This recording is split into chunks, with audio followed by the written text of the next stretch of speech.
राष्ट्रीय शुरू कर।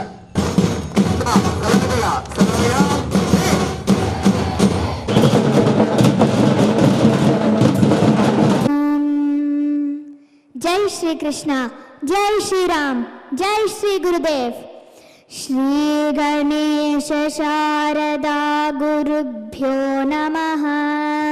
श्री काल भैरवेश्वराय नमः। अज्ञानतिमिरान्धस्य ज्ञानाञ्जनशलाखया चक्षुरुन्मीलितं येन तस्मै श्रीगुरवे नमः। वसुदेवसुतं देवं कंसचाणूरमर्दनं देवकी परमानन्दं कृष्णं वन्दे जगद्गुरुम्। ಶ್ರೀ ಕ್ಷೇತ್ರದಲ್ಲಿ ಭೈರವೈಕ್ಯ ಯುಗಯೋಗಿ ಪದ್ಮಭೂಷಣ ಪುರಸ್ಕೃತ ಪರಮಪೂಜ್ಯ ಜಗದ್ಗುರು ಶ್ರೀ ಶ್ರೀ ಶ್ರೀ ಡಾಕ್ಟರ್ ಬಾಲಗಂಗಾಧರನಾಥ ಮಹಾಸ್ವಾಮೀಜಿಯವರ 80ನೇ ಜಯಂತ್ಯುತ್ಸವ ಹಾಗೂ 12ನೇ ವರ್ಷದ ಸಂಸ್ಮರಣಾ ಮಹೋತ್ಸವ ಸಪ್ತಾಹ ವಿಶೇಷ ಕಾರ್ಯಕ್ರಮಗಳಲ್ಲಿ ಇಂದು 5ನೇ ದಿನ ಆಯೋಜಿಸಿರುವ ರಾಜ್ಯ ಮಟ್ಟದ ಮಕ್ಕಳ ಸಾಹಿತ್ಯ ಸಮ್ಮೇಳನದಲ್ಲಿ ಭಾಗವಹಿಸಲು ಅವಕಾಶ ಮಾಡಿಕೊಟ್ಟಂತಹ ಪೀಠಾಧ್ಯಕ್ಷರಾದ ಶ್ರೀಮನ್ ನಿರಂಜನ ಪ್ರಣವ ಸ್ವರೂಪಿ ಪರಮಪೂಜ್ಯ ಜಗದ್ಗುರು ಶ್ರೀ ಶ್ರೀ ಶ್ರೀ ಡಾಕ್ಟರ್ ನಿರ್ಮಲಾನಂದನಾಥ ಮಹಾಸ್ವಾಮೀಜಿಯವರ ಪಾದಾರವಿಂದಗಳಿಗೆ ನನ್ನ ಶ್ರದ್ಧಾ ಭಕ್ತಿಪೂರ್ವಕ ಪ್ರಣಾಮಗಳನ್ನು ಸಮರ್ಪಿಸಿ, ಅಂತೆಯೇ ಇಲ್ಲಿ ಉಪಸ್ಥಿತರಿರುವಂತಹ ಎಲ್ಲ ಶಾಖಾ ಮಠದ ಪರಮಪೂಜ್ಯ ಗುರುಗಳಿಗೆ ಹಾಗೂ ಸಭಿಕರೆಲ್ಲರಿಗೂ ನನ್ನ ಅನಂತ ಪ್ರಣಾಮಗಳು. ಇದೇ ಶ್ರೀ ಕ್ಷೇತ್ರದಲ್ಲಿ ಪ್ರಥಮವಾಗಿ ನಾನು ಅಕ್ಟೋಬರ್ 20, 2020 ನವರಾತ್ರಿಯ 4ನೇ ದಿನ ಪೂಜ್ಯ ಗುರುಗಳು ಆಜ್ಞಾಪಿಸಿದಂತೆ ಶ್ರೀಮದ್ ಭಗವದ್ಗೀತೆಯ 7 ಹಾಗೂ 15ನೇ ಅಧ್ಯಾಯದ ಸಂಪೂರ್ಣ ಶ್ಲೋಕಗಳನ್ನು ಪಠಿಸಿ ಗುರುಗಳ ಆಶೀರ್ವಾದವನ್ನು ಪಡೆದೆ. ಅಂತೆಯೇ ಅದೇ ವರ್ಷ ಡಿಸೆಂಬರ್ 29ರಂದು ವಿಜಯನಗರ ಶಾಖಾ ಮಠದಲ್ಲಿ ಆಯೋಜಿಸಿದ್ದ ರಾಷ್ಟ್ರಕವಿ ಕುವೆಂಪುರವರ 117ನೇ ಜಯಂತ್ಯುತ್ಸವದಲ್ಲಿ ನಾನು ಭಾಗವಹಿಸಿ ಶ್ರೀಮದ್ ಭಗವದ್ಗೀತೆಯ 14ನೇ ಅಧ್ಯಾಯದ ಶ್ಲೋಕಗಳನ್ನು ಪಠಿಸಿ ಗುರುಗಳ ಆಶೀರ್ವಾದವನ್ನು ಪಡೆದೆ. ತದನಂತರ ಫೆಬ್ರವರಿ 26, 2021ರಂದು ಕರ್ನಾಟಕ ಸಂಸ್ಕೃತ ವಿಶ್ವವಿದ್ಯಾಲಯದ ಅಂದಿನ ಕುಲಪತಿಗಳಾಗಿದ್ದ ಪ್ರೊಫೆಸರ್ KE ದೇವನಾಥನ್ ರವರು ನನಗಾಗಿ ಏರ್ಪಡಿಸಿದ್ದ ಶ್ರೀಮದ್ ಭಗವದ್ಗೀತಾ ಕಂಠಪಾಠ ಪ್ರತಿಭಾ ಪ್ರದರ್ಶನ ಕಾರ್ಯಕ್ರಮದಲ್ಲಿ ನಾನು ಭಾಗವಹಿಸಿದ್ದಾಗ ಅಲ್ಲಿ ಉಪಸ್ಥಿತರಿದ್ದ ಎಲ್ಲ ಸಂಸ್ಕೃತ ವಿದ್ವಾಂಸರು ಕೇಳಿದ್ದ ಗೀತಾ ಶ್ಲೋಕಗಳನ್ನು ಪಠಿಸಿ ಅವರೆಲ್ಲರ ಪ್ರಶಂಸೆಗೆ ಪಾತ್ರಳಾದದ್ದು ನನ್ನ ಸುದೈವ. ಅಂತೆಯೇ ಶ್ರೀ ಶೃಂಗೇರಿ ಶಾರದಾ ಪೀಠ, ಮೈಸೂರು ದತ್ತಪೀಠಂ, ಶ್ರೀ ಕ್ಷೇತ್ರ ಧರ್ಮಸ್ಥಳ ಹಾಗೂ ಜನಸೇವಾ ವಿದ್ಯಾಕೇಂದ್ರ ಚೆನ್ನೇನಹಳ್ಳಿ ಗುರುಗಳೆಲ್ಲರ ಸಮ್ಮುಖದಲ್ಲಿ ಗೀತಾ ಶ್ಲೋಕಗಳನ್ನು ಪಠಿಸಿ ಅವರ ಆಶೀರ್ವಾದವನ್ನು ಪಡೆದೆನೆಂಬ ತೃಪ್ತಿ ನನಗಿದೆ. ಅಂತೆಯೇ ಶೈಕ್ಷಣಿಕ ಸಂಸ್ಥೆಗಳು, ಸಂಘ ಸಂಸ್ಥೆಗಳು, ಸಾಂಸ್ಕೃತಿಕ ವೇದಿಕೆಗಳು ಹಾಗೂ ಮಠಮಾನ್ಯಗಳಲ್ಲಿ ಗೀತಾ ಶ್ಲೋಕಗಳನ್ನು ಪಠಣ ಮಾಡುವ ಅವಕಾಶ ನನ್ನದಾಗಿದೆ.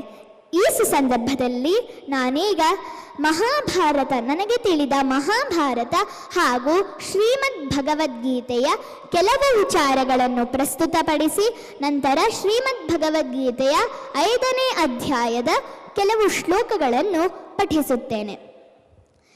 ಮಹತ್ವಾತ್ ಭಾರವತ್ವಾಚ್ಚ ಮಹಾಭಾರತ ಮುಚ್ಯತೆ ಎಂಬ ಈ ಸಂಸ್ಕೃತ ವಾಕ್ಯದ ಅನುಸಾರ ಮಹಾಭಾರತ ಗ್ರಂಥವು ಅತ್ಯಮೂಲ್ಯವಾದ ವಿಷಯಗಳನ್ನು ಪ್ರತಿಪಾದಿಸುವುದರಿಂದ ಮಹತ್ವವುಳ್ಳದ್ದು, ಪರಿಪೂರ್ಣ ವಿಷಯಗಳಿಂದ ತುಂಬಿರುವುದರಿಂದ, ಭಾರತವ್ಯವೂ ಆಗಿರುವುದರಿಂದ ಮಹಾಭಾರತ ಎಂಬ ನಾಮವನ್ನು ಸಾರ್ಥಕಪಡಿಸಿಕೊಂಡಿದೆ.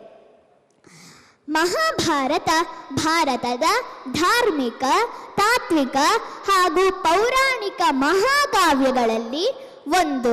ಇದು ಹಿಂದೂ ಧರ್ಮದ ಒಂದು ಮುಖ್ಯ ಪಠ್ಯವೂ ಹೌದು. ಮಹಾಭಾರತ 18 ಪರ್ವಗಳನ್ನು ಹಾಗೂ 1,00,000ಕ್ಕೂ ಹೆಚ್ಚು ಶ್ಲೋಕಗಳನ್ನೊಳಗೊಂಡ ಅದ್ಭುತ ಮಹಾಕಾವ್ಯವಾಗಿದೆ. ಮಹಾಭಾರತವನ್ನು ವ್ಯಾಸ ಮುನಿ ಶ್ರೇಷ್ಠರಿಂದ ರಚಿಸಲ್ಪಟ್ಟಿದೆ. ಮಹಾಭಾರತವನ್ನು ಪಂಚಮ ವೇದವೆಂದೂ ಕರೆಯಲಾಗಿದೆ.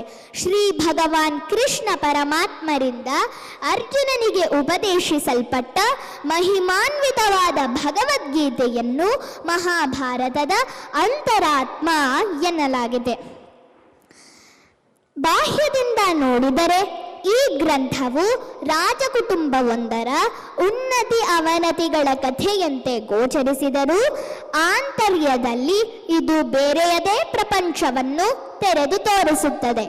ಈ ಮೂಲಕ ನಾವು ಮಹಾಭಾರತದ ಬಗೆಗಿರುವ ನಮ್ಮ ಜ್ಞಾನವನ್ನು ಅಭಿವೃದ್ಧಿಪಡಿಸಿಕೊಳ್ಳಬಹುದಾಗಿದೆ.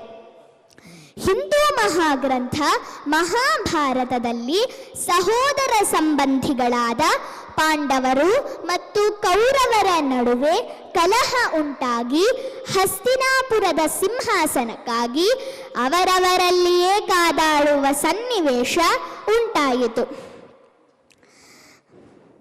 ಮಹಾಭಾರತ ರಾಮಾಯಣದಂತೆ ಮಹಾಭಾರತ ಭಾರತೀಯರ ಪವಿತ್ರ ಗ್ರಂಥವಾಗಿದೆ.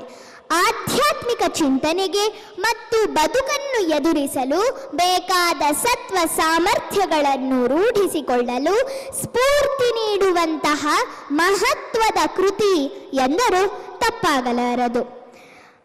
ಮಹಾಭಾರತವನ್ನು ರಚಿಸಿದವರು ಭಗವಾನ್ ವೇದವ್ಯಾಸರು. ನಮ್ಮ ಸನಾತನ ಭಾರತೀಯ ಸಂಸ್ಕೃತಿಯ ಪವಿತ್ರ ಮಹಾನ್ ಗ್ರಂಥಗಳಾದ ರಾಮಾಯಣ ಮತ್ತು ಮಹಾಭಾರತ ನಮ್ಮ ನಲ್ಮೆಯ ತಾಯಿ ಭಾರತ ಮಾತೆಯ 2 ಕಣ್ಣುಗಳಿದ್ದಂತೆ. ಒಟ್ಟಿನಲ್ಲಿ ಹೇಳಬೇಕೆಂದರೆ ಶ್ರೀಮದ್ ಭಗವದ್ ಅಭಿವೃದ್ಧಿಯಾಗುತ್ತದೆ, ಓದಿನಲ್ಲಿ ಆಸಕ್ತಿ ಹೆಚ್ಚಾಗುತ್ತದೆ, ಶಾಂತಿ, ಸ್ಫೂರ್ತಿ, ನೆಮ್ಮದಿ ಅಂದರೆ ಉತ್ಸಾಹ ನಮಗೆ ದೊರೆಯುತ್ತದೆ. ನಮ್ಮ ಜೀವನದ ಪ್ರತಿ ಸಮಸ್ಯೆಗೂ ಪರಿಹಾರ ಎಲ್ಲೋ ಒಂದು ಕಡೆ ಭಗವದ್ಗೀತೆಯಲ್ಲಿ ಸಿಕ್ಕೇ ಸಿಗುತ್ತದೆ. ಹಾಗೂ ನಮ್ಮ ಜೀವನದ ಪ್ರತಿಯೊಂದು ಪ್ರಶ್ನೆಗೂ ಉತ್ತರ ಭಗವದ್ಗೀತೆಯಲ್ಲಿ ದೊರೆಯುತ್ತದೆ. ಶ್ರೀಮದ್ ಭಗವದ್ಗೀತೆಯ ಮಹತ್ವ ಹಾಗೂ ಅದರ ಸಾರವನ್ನು ಅರಿತುವವರು ಎಂದಿಗೂ ಜೀವನದಲ್ಲಿ ತಪ್ಪು ಕೆಲಸಗಳನ್ನು ಮಾಡಲು ಸಾಧ್ಯವೇ ಇಲ್ಲ. ಮಹಾಭಾರತವನ್ನು ಗೀತಾವನ್ನು ನಾವು ಮಹಾಭಾರತದಲ್ಲಿ ಇರುವಂತಹ ಗೀತಾ ಒಂದು ಮುಖ್ಯವಾದ ಗ್ರಂಥವಾಗಿದೆ ಎಂದು ಹೇಳುತ್ತೇನೆ. ಅಂತೆಯೇ ಇದೀಗ ಶ್ರೀಮದ್ ಭಗವದ್ಗೀತೆಯ ಪಂಚಮೋಧ್ಯಾಯ ಕರ್ಮ ಸನ್ಯಾಸ ಯೋಗದ ಕೆಲವು ಶ್ಲೋಕಗಳನ್ನು ಪಠಿಸುತ್ತೇನೆ. ಶ್ರೀಕೃಷ್ಣ ಪರಬ್ರಹ್ಮಣೇ ನಮಃ.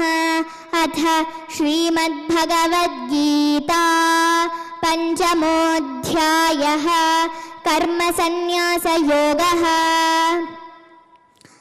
ಅರ್ಜುನ ಉವಾಚ ಸನ್ಯಾಸಂ ಕರ್ಮಣಾಂ ಕೃಷ್ಣ ಪುನರ್ಯೋಗಂಚ ಶಂಸಸಿ ಯಚ್ಛ್ರೇಯಯೇತಯೋರೇಕಂ ತನ್ಮೇ ಬ್ರೂಹಿ ಸುನಿಶ್ಚಿತಂ. ಶ್ರೀಭಗವಾನುವಾಚ ಸನ್ಯಾಸಃ ಕರ್ಮಯೋಗಶ್ಚ ನಿಶ್ರೇಯಸಕರಾವುಭೌ ತಯೋಸ್ತು ಕರ್ಮ ಸನ್ಯಾಸಾತ್ ಕರ್ಮಯೋಗೋ ವಿಶಿಷ್ಯತೆ.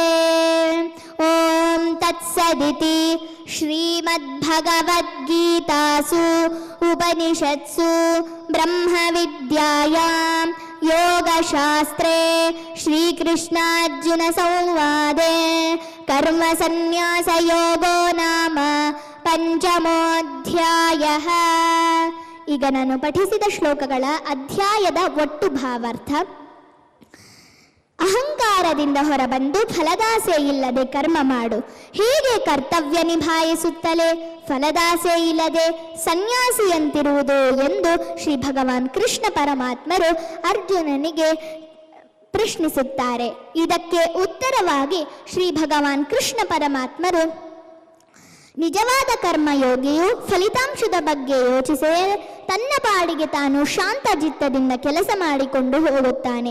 ಈ ಮನಸ್ಥಿತಿಯಿಂದಾಗಿ ಆತ ಸ್ವಯಂ ನಿಯಂತ್ರಣ ಸಾಧಿಸಿ ಅಹಂಕಾರದಿಂದ ಹೊರಬರಬಲ್ಲ ಎಂದು ಶ್ರೀ ಭಗವಾನ್ ಕೃಷ್ಣ ಪರಮಾತ್ಮರು ಪಂಚಮೋಧ್ಯಾಯ ಕರ್ಮ ಸನ್ಯಾಸ ಯೋಗದಲ್ಲಿ ವಿವರಿಸಿದ್ದಾರೆ.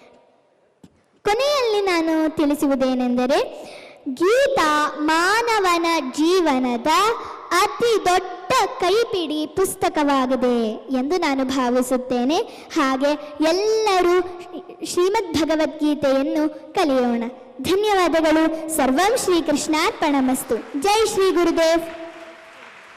ಗೀತೆಯನ್ನು ಪಠಣ ಮಾಡುವುದರಿಂದ ಜ್ಞಾಪಕ ಶಕ್ತಿ ಅಭಿವೃದ್ಧಿಯಾಗುತ್ತದೆ.